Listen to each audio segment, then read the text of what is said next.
So even before our governor here in Michigan issued her 3-week stay home, stay safe order for non-essential jobs, there was talk, there was rumors that she was going to lock us in our homes, that she was going to declare martial law.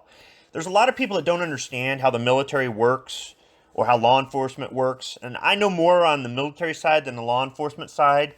And I've actually been under martial law before. So I understand why you do it and how it works.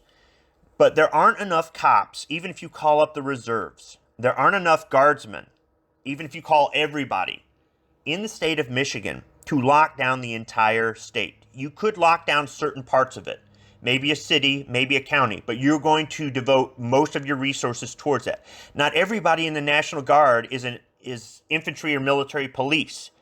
They may know how to use a rifle, or they may be allowed to carry a rifle, but a lot of them do a lot of secondary jobs. And the National Guard is really there more for disaster relief or to back up our military overseas if necessary. So they don't really do a job where they're acting like cops, but they will deploy the National Guard if an area suddenly gets to be where the law enforcement cannot deal with it. Say an entire city just started rioting and there was a lot of problems. I could see the National Guard getting called in there. But after she made her address, the governor was asked, one of the first questions was, are you going to be deploying the National Guard? Are there going to be roadblocks? And she said no.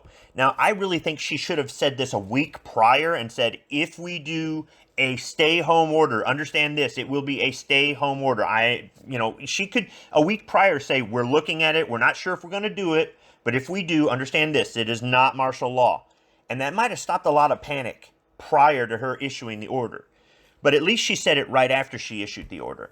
And there's been talk about our law enforcement being put out there to put us in jail, that they've cleared out some of the nonviolent offenders in the jail, not because they don't want to spread COVID-19 and then bog down our jail system with more of a medical burden and a more of an expense, but to make room to put people who are violating the stay home, stay safe order in jail.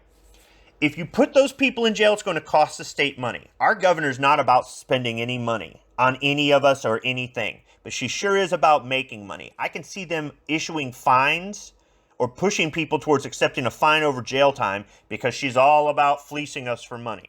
But that's another video.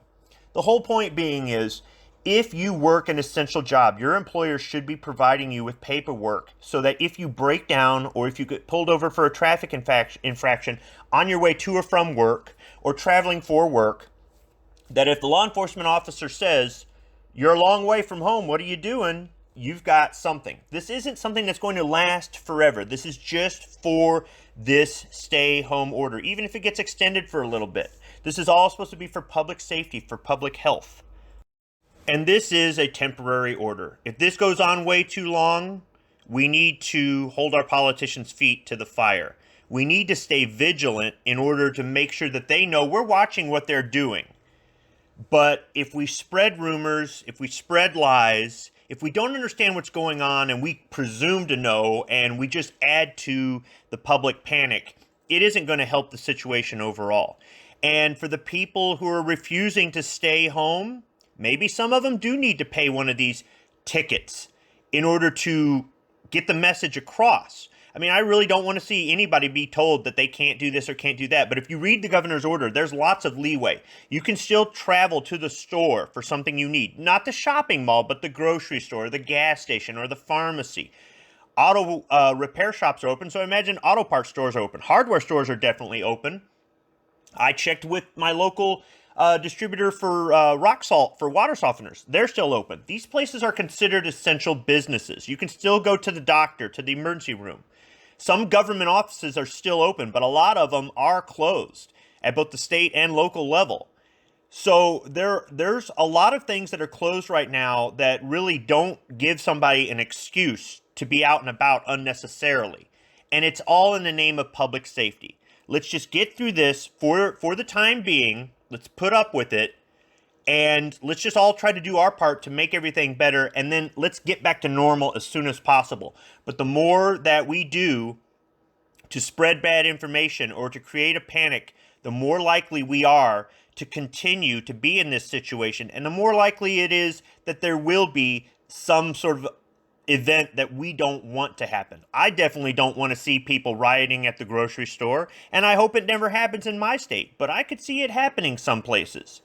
So let's just all keep our heads about ourselves and stay vigilant and be good citizens and be good to each other. Do you really need to be out today, or are you just bored? Thanks for listening.